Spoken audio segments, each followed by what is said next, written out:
This is the Authority Company Podcast, conversations with leaders that are designing our future. Hola, I'm Joe Pardavila. And how do we talk about multiculturalism in a world that frowns against conversations about multiculturalism? It's complicated. It's sort of like that song from Encanto, We Don't Talk About Bruno. Well, we don't talk about that.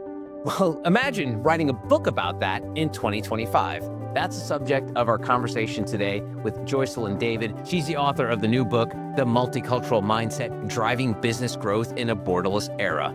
We're going to come in hot and talk about what it's like publishing a book about this subject matter right now. We're also going to get into MQ, Multicultural Quotient, and discuss the future of DEI. Joycelyn, welcome to the show. How are you? I'm wonderful. Thank you for having me here today, Joe.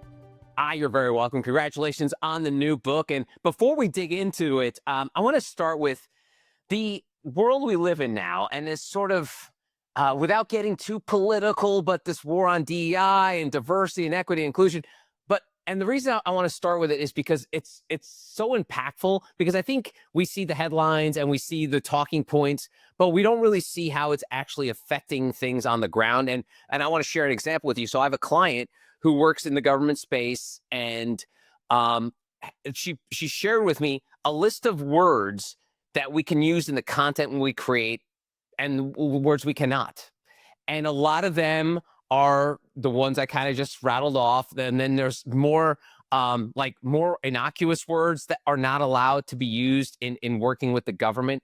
So we know the greater threat here, but also the fact that how it's really impacting how people tell their stories, how they're building teams. So let's start with that, Joycelyn. You're coming at it from a world of inclusion where the word is almost like toxic, which I don't think anyone ever thought it would be, but here we are. So let's start there. I love that question. Thank you for starting there. In fact, words matter, which is why the book coming now in 2025, when those words, multicultural, diversity, DEI, have been banned from government websites, in the United States. And without getting political, I believe that the words will still matter, and the impact and the meaning of the words will still matter. Why? Because the populations are reflective of that diversity. And whether brands or governments or people believe in the policy or not, it doesn't change the reality that we are living in a borderless world where multicultural populations and people need to work, need to live, and need to get along with one another. And the sooner you embrace that versus ban words, the sooner you can be on your way to better understanding and success as a person and as an organization, in my humble opinion. But I thought of this book topic, Joe, more than a year and a half ago. So a year and a half ago, when I thought of the idea for the book, I had no idea that fast forward to today in 2025, that half of the words in my book would be banned. Yeah, it's crazy. And let's go. I'd love to dig in a little bit into that. So year and a half ago, 2023-ish or so, you've got this concept, and then all of a sudden 24, beginning of 25 happens. Are you worried? Are you like, oh my God, what have I done spending the last, 6+ months working on this? Were there feelings of, should I just quit while I'm ahead? Should I write a different book? Because for people who don't know, when it comes to writing a book, people think, oh, someone writes something down and then a few weeks later it's print and publishing. And Joycelyn, as you know, as an author now, it takes a lot longer. So there's more time. So it's not like it's like a blog post or even a podcast where you can do it and it's up the next day. A lot of time and tension takes place there. Were there any hesitation to continue the project going forward? Yeah, no, there was definitely hesitation at every stage of the process. For anybody who's written a book, it's a labor of love, right? You're bearing your soul, you're putting your thoughts and your actions into print for all time. And I certainly had some hesitation, even coming up with the book concept. So it was, I remember Thanksgiving 2023, when the lovely team at Forbes reached out and said, hey, we like you. We'd like you to write a book. If you could write a book on anything, let us know, and we'd love to talk about it. So I thought about the topic long and hard. And the reason why I wrote this book was because in my 20-year career of being a marketing professional in the industry, being a woman of color, working in global organizations, I would often get asked one very consistent question. And the question was always, Joycelyn, how did you get here? How did you, as a girl from the Midwest of Canada, end up in a boardroom in the United States or in Asia or in Europe? How did you actually get here? And my answer was always some form of the same, which is the response that I give in the book, that I had a multicultural mindset, which allowed me to navigate complex business and cultural situations, which added to my success. So as I was coming up for the idea for the book, I had hesitation about sharing something so personal. But then as things really started picking up in 2024 and different things were happening in the world and the election was well into gear, I actually thought to myself, maybe I should pivot. But I ended up talking with the amazing team at Forbes, and they said, listen, Joycelyn, the world, we think, will still need this book even after the election. So let's stay the course. And I'm so glad I did, Joe, because I remember distinctly, it was January 2025 when President Trump made his inauguration speech. I rewrote my introduction after that speech. I rewrote it kind of like angrily and then edited and edited. And I thought to myself, this is the time to actually have this conversation. This is the time to have the book. Yes, I'm scared shitless, but that hesitation has fueled me to be here today and fueled me to continue talking about the answer to the question that people would always ask. How did you get here? What was the secret to your success? And the response is still the same. I had a multicultural mindset then. I continue to develop it now. And this is my reason for sharing the book with the world, is because I believe that the world needs a little bit of this. And I'm hoping that it will help impact their life and their organization as well. That's awesome. And obviously you are not alone in this. I think a lot of people believe in embracing a multicultural, culture, for lack of a better word. What are the folks in your space say to you when you bring up, hey, by the way, got this book out? Are they like, Joycelyn, what? What are you mad? What are you doing this for? Like, what's been the reaction been in your community? I'm sure the people who know you full well, Joycelyn, know that nothing's going to stop you from sharing what you need to say. But the other people may be like, Joseph, maybe wait 4 years. Yeah, maybe you should dial back a little. Actually, I think the headwinds have fueled it even more so, and the conversation. So, for example, I have clients all over the world, different enterprises, brands, and they're all at different stages of embracing policy or not. And my conversation is always the same. Forget about what you think. Forget about what what your friends or family think. Ultimately, if you want to grow, you do need to understand the diverse communities that you probably are not targeting or understanding today. So I always make it a point to highlight that we're all entitled to opinions and we're all allowed to believe what we want to believe. That's amazing.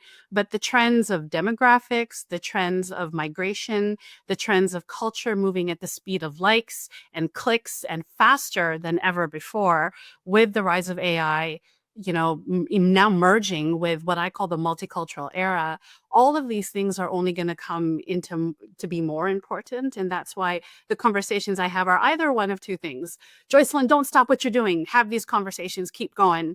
And the other is, Joycelyn, sorry, but we need to stop investing in DEI and diversity right now because our company is scaling back, investment. To which I say, that's cool. When you're ready to return, we will be here to help you, but I'm sure the market will have changed and hopefully you'll be able to catch up. And I think these are the things that are worth having conversations with people, even if the current tone, for at least for the next 4 years, is the way that it is today. Okay, great. Thank you very much. Thank you for indulging me on that. So let's move on to the book. And one of the things I wanted to ask you is the bubble tea incident you write about. Well, I want to say full disclosure, I was never a real bubble tea person because it was never on my radar because I'm not much of a tea drinker to begin with. But then I'm like, oh, this is actually really good. But tell me about, I'm sorry to go off on a tangent there, but tell me about the bubble tea incident. So I use the bubble tea story from my childhood as a way to describe how close-minded often people can be to experiencing new things outside of their own culture. And if you are a fan of pop culture, do you ever watch the movie The Breakfast Club? Old classic, The Breakfast Club. You remember the scene with Molly Ringwald in the library when she breaks out her sushi in the library for lunch? Everybody's kind of staring at her like, what is she eating? What is that? And she's like, this is my sushi. And she was a white teenage girl drinking or eating sushi, but the reactions from the class in the library with her were like, ooh, that's disgusting. So that similar narrative actually happened to me for real when I was in grade 6. I brought the Filipino version of bubble tea to a class potluck, and and the reaction from the students were just like in the Breakfast Club. Ooh, what is that? And it stems from a place of lack of understanding and lack of knowledge. But I use that as a jumping off point to explore how far we've come since then, and also how far I've come since then in growing my own multicultural intelligence, what we call in the book Multicultural Quotient. But if you've never tried bubble tea, that's cool. You don't need to love it. The idea is at least try, have an open mind, and food, just like travel, are excellent ways to learn about culture. And pop culture, like movies, going back to the Breakfast Club, also a great way to learn about movies. And when was the last time you watched a foreign film, Joe, from another country in another language? That's a perfect example of how multicultural the world is today and how it's only going to continue to fuel generations of the future. But the challenge still remains when you react that way to bubble tea, when you react a certain way to coworkers' responses or communications or emails in the workplace. What do? You can't recoil and run out of the classroom. You have to deal with it head on. So for me, the bubble tea story is an analogy of how to address that discomfort that you feel with the unknown in a professional setting. No, that's great. And it's funny because if you think about it, the way, you talk about the evolution, how, when you're joking out, like, let's, 4 years, maybe everything's going to be cool and I'm not going to have an issue with this. But the sushi thing is a great example. Like in the mid 80s, the idea of sushi was this very exotic food. Fast forward maybe 10, 15 years, they got sushi at gas stations. Not that I would just someone to eat gas station sushi, but it's everywhere, as you say. So you see how sort of that multicultural shift just happens over a span of a few years. And a side note on that is, so even though I see him as white as a wall, my family comes from Cuba and Spain, and so growing up, my grandmother used to buy me Malta from Goya, and it was sort of like a carbonated drink that Goya made. And I remember taking it to school, and the problem with it was that if you didn't know what Malta was, it looked like beer. Like it was basically like a dark liquid in glass, and it was in the shape of a beer glass. And so one of the teachers pulled me aside and said, like, did your parents let you bring beer to school? And I was like, no, this is not beer. It's Malta. And and again, it's sort of like your story is like, if you're not aware of every kind of food or drink out there in the world, there is going to be sort of some like funny looks you get from other people. But I'm not sure if you're at Malta, but it's a delicious soda like drink from Goya. But yeah, just another one of those examples of how people just don't know every culture and what foods and stuff people are consuming day to day. You got it. And thank you so much for sharing that example. That's a beautiful example of, and yes, Cuban, Spain, Spanish background. I think that's an important point to highlight, that white, black, brown, culture is not necessarily reflected just in your skin color.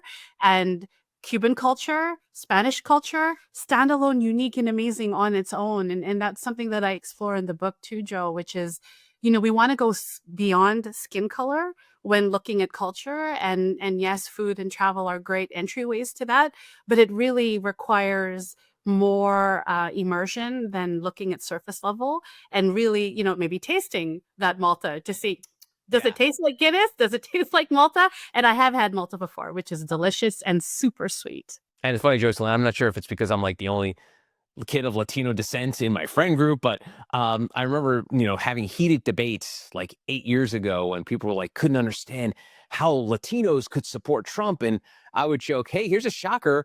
Latinos are very different. They're not a monolith. There are some Latin countries that don't like other Latin countries. So and not everyone's going to think and say the same thing just because they are considered Latino. They're not a monolith. You got it. And I love that example. Not a monolith, as you said, but more importantly, it's a multiverse. Actually, that's a term that I coined in the book, multicultural multiverse. And if you think of the multiverse idea from, pop culture and from movies, there's multiple realities and there's different timelines. And for all of us, it's converging at the speed of AI and clicks and likes. And the human brain and human condition can't keep up with that. And that's something I explore in the book at length. Psychologists, social scientists have studied how humans, revert back to what they call a tribal nature, which is to be attracted to or to stay in the conforms of your tribal lines that are comfortable, that are familiar for survival purposes. And that's not cultural, that's biological, Joe, biological. And that's why I love the analogy you give, which is we're not a monolith in this modern age. And more importantly, culture goes beyond skin deep, skin color. And unfortunately for researchers and marketers and brands and DEI initiatives, it's still very Black, white, Hispanic. I mean, I'm other, Joe. Right. In that scenario, which to me is just like, God, you're missing so much fun in the other category. But ultimately, something that I hope people will get out of my book is a better understanding of their own position in a multiverse, but more importantly, how to navigate it, as opposed to running around, bumping into each other and potentially, getting canceled, potentially getting fired, or potentially making multi-million-dollar mistakes, which in the marketing sense, some people have and some brands have, which I share in the book as well. Well, let's dig into this a little bit, because you mentioned it, multicultural quotient. How does that differ from existing models? Let's go there. Yeah, so you've heard of EQ, you've probably heard of CQ, so emotional intelligence or cultural intelligence.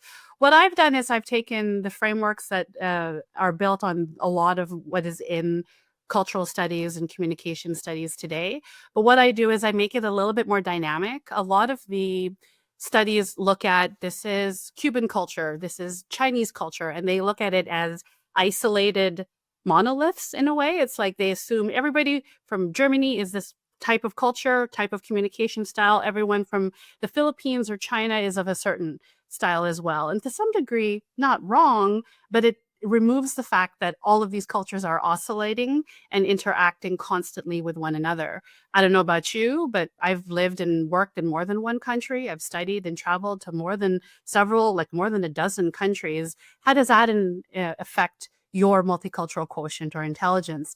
The models that I based on didn't take that into account. And so what my MQ model does is take the modern aspect of migration and movement of people and data and culture into that, and really just build a simple framework that people can plug into a model, answer a quick couple questions, and come out with a ranking that hopefully gives them an idea of, okay, this is where I am in the multiverse. This is my current level of multicultural intelligence and quotient.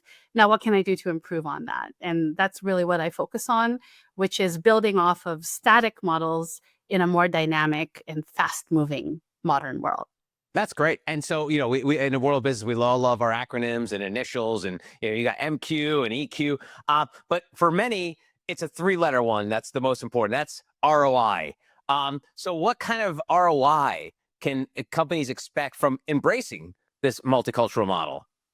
So, great question. What I've done in the book is I've taken various different studies that look at another 3-letter word, DEI, that look at studies of companies and teams that have invested in said DEI.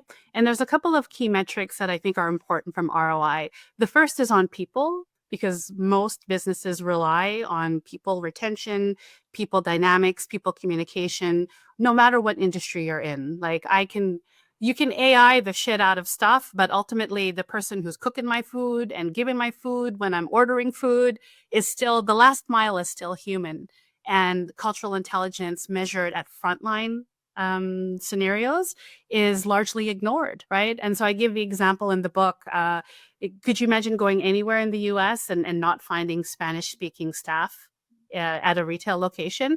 Why do they have Spanish speaking staff? Because they recognize that it aids in customer service. And obviously, it's not the official language of the United States, but it's a practiced one and used in customer service. Why? Because they see it results in higher traffic, higher customer service scores, and higher NPS scores, all important ROI metrics that involve building connection with customers through the language of their comfort. So I give the example, if I were to go into a location and greet someone and say, "Hey, how you doing today?" versus "Hola, ¿cómo está?" It opens so, like, especially if it's coming from someone like me who looks like and doesn't maybe speak Spanish, it creates a connection immediately. And brands who know this and leverage it across all of their communication channels see ROI from frontline all the way down to employee retention. And I cover different examples of that ROI in the book, but definitely the main ROI that I will say is that when you pay attention to the what I'll call multicultural mindset at every stage in your customer journey, you're not just building good business practice, you're actually building stronger customer connection. And that is actually what the world needs more of today.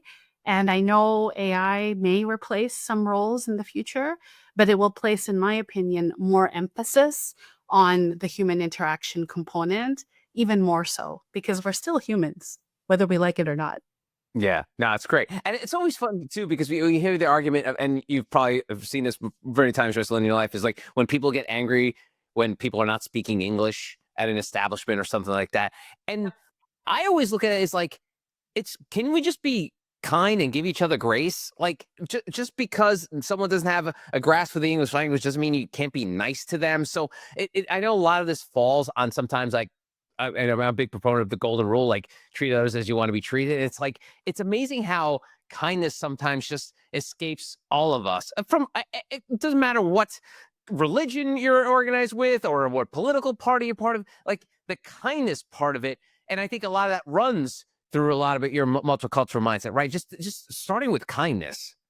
Yeah, absolutely. The golden rule, I'm glad you brought that one up. I'm a big proponent of that. I think the main thing that I espouse with the multicultural mindset is kind of getting comfortable, being uncomfortable.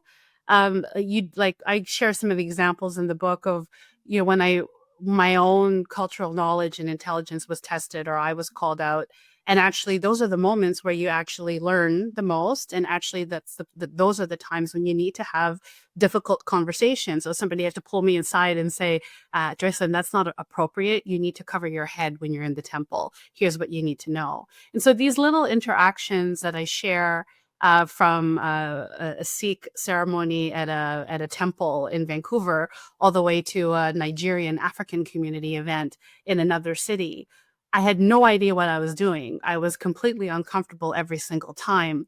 But the point was, you go in with respect, you go in with the golden rule, and you go in with a sense of humility and understanding. And I think humility is the first thing to accept in understanding and building your cultural or MQ, is that really you don't know everything. And for anybody who purports to know everything, obviously hasn't lived long enough. But I think this is part of the challenge of technology. We have access to everything. We could know everything on the surface, but it doesn't mean that we have deeper cultural immersion or understanding. And that's a big part of what I talk about in the book, which is the technology paradox. We have access and infinite resources to be able to, I don't need to go to Cuba. I could go on Google Maps and check it out and visit the town of Moron just off of Cayo Coco. But is it the same as actually going there and physically feeling it with all five senses? Absolutely not. And this is the danger, I think, of technology. It's so easy to just go on Google Maps and not invest the time or effort to go to where you may want to immerse. But I think we're losing out on that. And that's why, for me, a large part of MQ involves immersion, taking time. Just like when we were young, we had to go to the library and check out a book and, take all these steps to take notes, photocopy notes, take down a summary, put the books back, go back and check out new books. That discovery process took longer, but our resilience and immersion was 10x, I believe, than maybe what people have today. So that's kind of where I land on that. Anyway, long-winded way of answering the question. I think I got off topic a little, Joe, but hopefully No, helps you. you nailed it. You got it, Joycelyn. One of the things you're right about, and something that I found that was prevalent post George Floyd was diversity theater, and you're right about it. And I think we saw a lot of that during that time where you saw many companies post Black Lives Matter banners on their buildings or their websites. And I remember at the time doing podcasts and saying like, yes, great, do that. But what are you actually doing to back that up? Is it just performative? How can we avoid that? Because I think it all starts with being public, and whether it's embracing DEI principles or a multicultural mindset, whether it starts with that, but then how does that play out in real life? Talk about that. Yeah. So the first thing I would say, Joe, is at the institutional level, it's very challenging today, which is why the need for diverse perspectives at leadership levels is super important. I shared a couple of examples in the book of, different multicultural leaders who had the right intentions, had the right passion, had the right background, had the right support, but failed at an institutional level uh, because they weren't supported, or they had DEI fatigue was the word that is sometimes used, that they're just tired of being a one person DEI committee trying to, be representative of an entire community. So I feel like leadership is important, and to really be clear that, in my opinion, leadership and multicultural leadership requires multicultural backgrounds. And this goes beyond Black, white, or Hispanic. You do need all kinds of diversity at the table. And being intentional with that leadership, I think, is the most important thing. The other piece I'll highlight, what else can people do? So what else can people do to bring DEI to life is to fight the fear factor that they have. I have a whole section devoted to how you conquer your fear. How do you conquer your fear if you're an ally, let's say, and you see microaggressions occurring in an organization? What do you do? How do you say it? How do you bring it up without being maybe painted in a certain way? And a lot of the things that I find with organizations is that they're too fearful, and then the fear turns into inaction. And that's what we don't want to have happen, right, Joe? We don't want the fear to just be like, okay, well, we'll just let somebody else deal with that. That's not the way that organizations will improve. And some of the stats that I found in my research was the organizations who lean into that fear, who understand that there is a real fear in organizations, and take conscious efforts to address it, either through surveys or HR studies, but more importantly, through the people interactions at the leadership level. That's the most important piece, at least in my opinion. No, it's great. And it's funny. One of the things I always like to say is that one thing that we do is probably this North American thing is we are really good at overcorrecting, and devil's advocating a lot of our conversation here is like, we can say DEI was an overcorrection for years of not being mindful of diversity, right? And now the pendulum has swung the other direction where it's now we're overcorrecting, getting rid of DEI initiatives. How can we find this happy ground where maybe DEI, I think I like to say DEI had a bad publicist. Like no one did a good job of really marketing or explaining what DEI was. It basically became like about color, and it really just wasn't about that. So how can we find a middle ground instead of overcorrecting in either direction? Yeah, I love that. Actually, that was the big intent that I had in using the word multicultural. And for me, the word multicultural is one of the banned words, by the way, on all the websites in the US. It's still a banned word, and not allowed to be put on any websites today. But for me, the middle ground is the multi, because in reality, there is no left or right. There is no red or blue. There's just a spectrum, and it's the multi, and it's a multiverse. So get comfortable with that uncomfortableness, that you can't check a box and put someone or something into one box, because it doesn't allow for multitudes and intersectionality, which is the reality today. You look at young people, and this is a study that I share in the book. Gen Z and young people are increasingly multicultural in background, multicultural in their families. So it can be, like in your case, half Cuban, half Spanish, half Irish, half Black, like Kamala, like she was half like biracial. People couldn't understand her, right? Like they just, which one are you? I remember that rhetoric during the Oh, yeah. election. People couldn't understand what she was because she was multicultural. And I feel like that's why the middle ground is getting comfortable in that multi middle, and really just really understanding that there is no right or left for the pendulum to swing to. It will always need to be comfortable in the middle. And ultimately, the book is hopefully a way for people to reconcile that for themselves, both at an individual level, and especially for people who are of hyphenated backgrounds or people like myself. I'm a daughter to immigrant parents, but I grew up in the Midwest of Canada.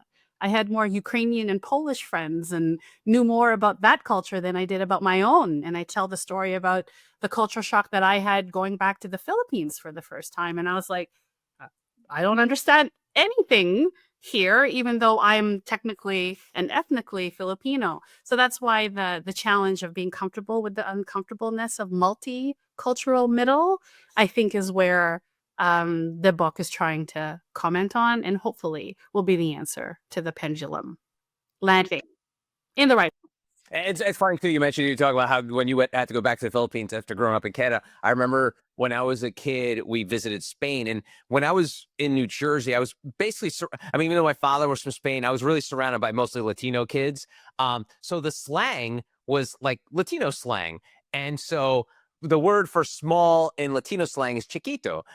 So I remember when I was in Spain visiting, and I think I was in like a deli or something, and they asked me what size I wanted this thing, and I said, "Oh, it's chiquito." And they looked at me like I had 7 heads. I'm like, "What?" I'm like, "Chiquito, chiquito, small." And they're like, "You mean pequeño?" I'm like, "Yes, pequeño." So it's just again, like going back to the monolith comment, like it's so very different. And I know we started this conversation by sort of like setting the playing field of like the world of DEI, especially in the States. But give us a little perspective in terms of our neighbors to the north. Is this struggle as you guys are kinder? You guys are a little more quieter and kinder. But is this struggle in the forefront, or is it a little more bubbling as opposed to here, where it's like literally in our faces? Yeah, I would say, I mean, the US is huge in affecting the world. And the joke goes, when the US, gets a cold or sneezes, Canada gets a cold. Right. So we are connected by an invisible border, and we're friends, whether we tariff or not. Ultimately, multiculturalism and issues with DEI are absolutely an issue in Canada as well. The only difference, Joe, I would say, is that we've had a longer runway at the policy level, at a government level, in which to address it. Multiculturalism became federal policy in the 70s. The Canadian government, taking multiculturalism as a policy, embraced the idea that hyphenated diverse identity was part of our normal. And it normalized it to the degree that it embraced it at policy level for immigration, at policy level for education. And so you see that reflected. And I'm, for large part, a byproduct of that environment because I grew up and I was born in Canada. So, but are the problems still there? Absolutely. 100%. We had a recent change in federal leadership in Canada as well. And issues of diversity, race, and immigration were at the top of the ballot, much as it was in the United States election. The difference was, I would say, the diversity of candidates, the diversity of the cabinet at a federal level is conscious, and you see it, right? And that's the one thing that I still see, maybe missing in other parts of the world, but Canada's not immune to those challenges for sure. We just have been around the track a little bit longer than other countries have.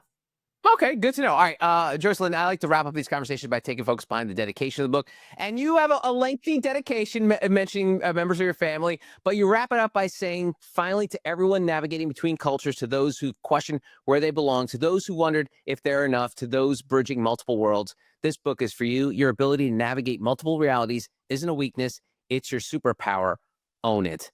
Why was it important to sort of make that clarion call of like, this book is for you?